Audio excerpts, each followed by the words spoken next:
Evelyne Delia, née le 19 avril 1948 à Cologne, en Allemagne, est l'un des visages les plus connus de la télévision française, notamment comme présentatrice météo sur TF1.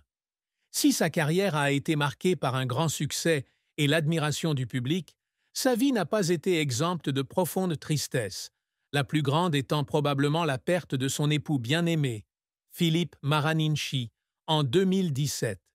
Philippe, qui l'avait accompagné pendant plus de 5 décennies, était non seulement son compagnon de vie, mais aussi un soutien moral indéfectible, toujours à ses côtés dans les moments les plus difficiles.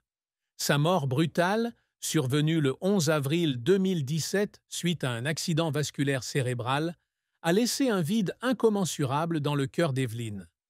La douleur de la perte de son mari n'était pas seulement une séparation physique, mais aussi la fin d'une longue relation, au cours de laquelle Evelyne et Philippe avaient fondé une famille, élevé leur fille Olivia et affronté ensemble les épreuves de la vie. Pour Evelyne, d'ordinaire réservée, la perte de son compagnon l'a plongée dans un long silence, où elle a dû gérer des émotions douloureuses qu'elle partageait rarement publiquement. Dans les jours et les mois qui ont suivi la mort de Philippe, Evelyne a continué d'apparaître à la télévision avec un sourire professionnel.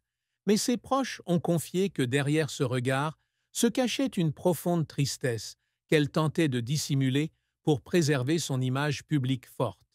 Cette tristesse provenait non seulement d'une perte personnelle, mais aussi d'un sentiment de solitude face à la poursuite du chemin qu'elle et Philippe avaient tracé ensemble. Philippe, homme d'affaires prospère, avait toujours soutenu Evelyne dans ses décisions importantes, de sa carrière télévisuelle à la conciliation travail-famille. Son décès a placé Evelyne face à une nouvelle réalité. Comment continuer à vivre et à travailler sans le compagnon avec qui elle était depuis ses 18 ans? Ce deuil, bien que gardé secret, est devenu indissociable de son histoire, façonnant sa perception du bonheur et de la perte. Le deuil d'Evelyne a été amplifié par le cancer du sein qu'elle a combattu en 2012. Bien qu'elle ait surmonté la maladie grâce à sa résilience et au soutien de son équipe médicale, les mois de traitement intenses, notamment le port d'une perruque à la reprise du travail, ont été physiquement et mentalement éprouvants. Dans une interview accordée à Télé Loisirs en 2019, Evelyne confiait qu'elle ne souhaitait initialement pas rendre publique sa maladie, mais qu'elle avait ensuite réalisé que s'exprimer pouvait aider d'autres femmes confrontées à des situations similaires. Cette tristesse, bien que moins profonde, a contribué à approfondir ses blessures intérieures, faisant d'elle une femme plus forte, mais aussi plus vulnérable. La plus grande tristesse d'Evelyne ne résidait pas dans un événement isolé, mais dans une combinaison de nombreuses pertes et difficultés, du décès de son mari à des problèmes de santé. Pourtant, ce sont ces chagrins qui ont façonné la résilience d'Evelyne Delia, qui a continué d'avancer malgré ses nombreuses cicatrices. Evelyne Delia débute sa carrière à la fin des années 1960, lorsqu'elle rejoint l'ORTF, Office de radiodiffusion télévision française, comme présentatrice télé. Issue d'une famille bourgeoise, son père, directeur commercial bordelais, et sa mère, propriétaire d'une parfumerie allemande, Evelyne grandit à Paris, où elle étudie l'anglais à l'université Paris 3, Sorbonne Nouvelle. Son attachement à la télévision l'a conduit cependant à travailler à l'ORTF en 1968, à seulement 21 ans. Ce fut le premier tournant de sa carrière, marquant le début d'un parcours qui allait durer plus d'un demi-siècle à la télévision française. Sa carrière décolle lorsqu'elle rejoint TF1, première chaîne de télévision française, en 1975. Elle y devient présentatrice d'À la bonne heure, une émission populaire de divertissement et d'information. Avec sa voix douce, son professionnalisme et son sourire charmeur, Evelyne devient rapidement un visage familier dans les foyers français. En 1980, elle a eu l'honneur d'être choisie pour présenter les qualifications et la finale du concours Eurovision de la chanson, un événement majeur du divertissement européen. Ce rôle a non seulement affirmé sa position dans l'industrie télévisuelle, mais lui a également permis de nouer des relations avec de nombreuses personnalités du monde artistique. Le point culminant de la carrière d'Evelyne a eu lieu en 1992, lorsqu'elle a pris ses fonctions de présentatrice météo sur TF1 en remplacement de Michel Cardoz.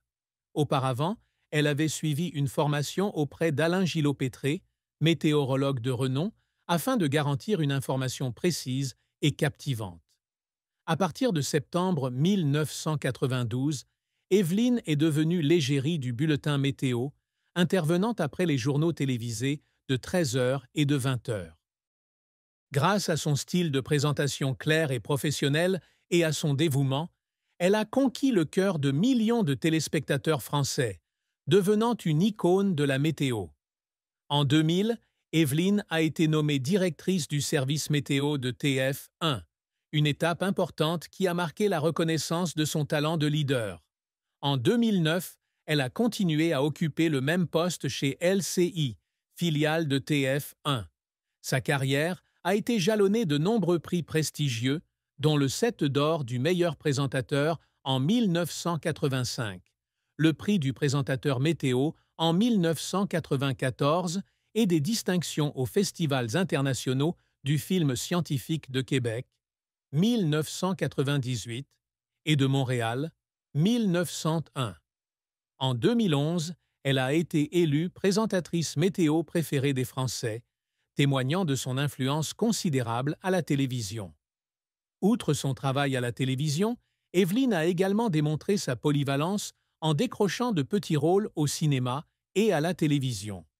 Elle a joué dans la sitcom Nos chers voisins en 2013, incarnant la mère du personnage d'Alexandre Volange, et a participé à des émissions telles que Le Grand Concours des animateurs et Qui veut gagner des millions, avec Gilles Boulot.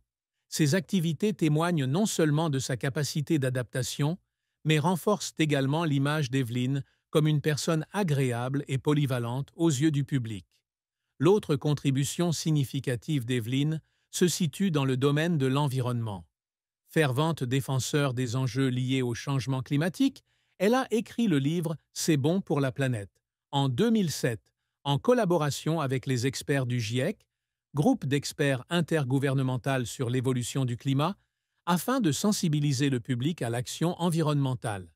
Ce livre est non seulement un accomplissement personnel, mais aussi un témoignage de son engagement à utiliser sa plateforme pour créer un impact positif. Malgré son illustre carrière, Evelyne n'a pas été exempte de difficultés et de revers. L'un des plus grands défis fut sa période d'arrêt de la télévision en 2012 en raison de son cancer du sein. Dans une déclaration à TF1, Evelyne révélait avoir subi une intervention chirurgicale majeure, nécessitant une longue période de repos et de traitement. Durant cette période, elle fit face à la suspicion du public et à la pression de garder le secret sur son état de santé. Porter une perruque à son retour à la télévision fut une expérience difficile, non seulement pour des raisons esthétiques, mais aussi parce que cela lui rappelait le traumatisme qu'elle avait subi. Dans une interview, Evelyne confia avoir beaucoup pleuré pendant cette période, non seulement à cause de la douleur physique, mais aussi parce qu'elle se sentait seule face à sa maladie sans se soucier du public.